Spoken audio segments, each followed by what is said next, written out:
O que o momento histórico e político que a gente está passando agora do julgamento do Bolsonaro tem a ver com psicanálise de criança e a nossa relação em família?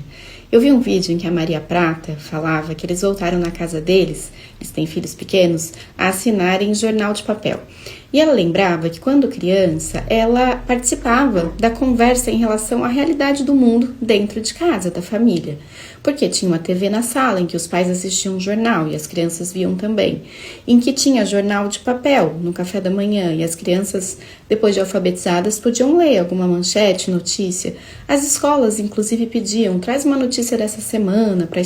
para aula de história, de geografia, etc. Hoje em dia, com o novo tipo de mídia, de imprensa que temos, em que cada um fica muito preso no próprio algoritmo, os adultos leem notícias no jornal e compartilham um para o outro. As crianças assistem só o que o algoritmo do streaming ou do Instagram ou do YouTube, para quem tem acesso ao celular, envia para elas. Isso acaba fazendo uma situação de apartamento, tanto geracional quanto de conteúdo e de informação.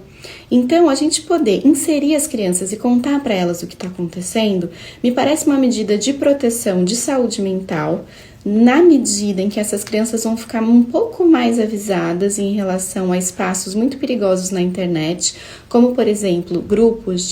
que pregam extrema violência e que se dizem, por exemplo, supremacistas brancos e nazistas, sem que essas palavras não tenham nada a ver com o que aconteceu do ponto de vista histórico, por exemplo, com o nazismo, mas eles se chamam assim. No geral, brasileiros, latinos, negros, pardos, quer dizer, não tem nada a ver com o nazismo como compreendido no livro de história. Então, trazer as crianças para o debate faz com que a gente tome um pouco nas nossas mãos qual vai ser o repertório compartilhado com os nossos filhos e não deixar isso exclusivamente na mão dos algoritmos. É legal a gente ter, as crianças terem acesso hoje em dia a um desenho coreano, quando eu era criança não tinha isso, a um desenho indiano, a algum tipo de consumo de produto cultural australiano, mas a gente não vai oferecer nada enquanto pai e mãe e dizer o que está acontecendo no nosso país, na nossa política agora, de preferência dizendo que essa é a sua opinião e que vão ter outras, e que é importante a gente respeitar a opinião do outro, mas que colocar a criança dentro do debate faz a gente criar repertório em comum em família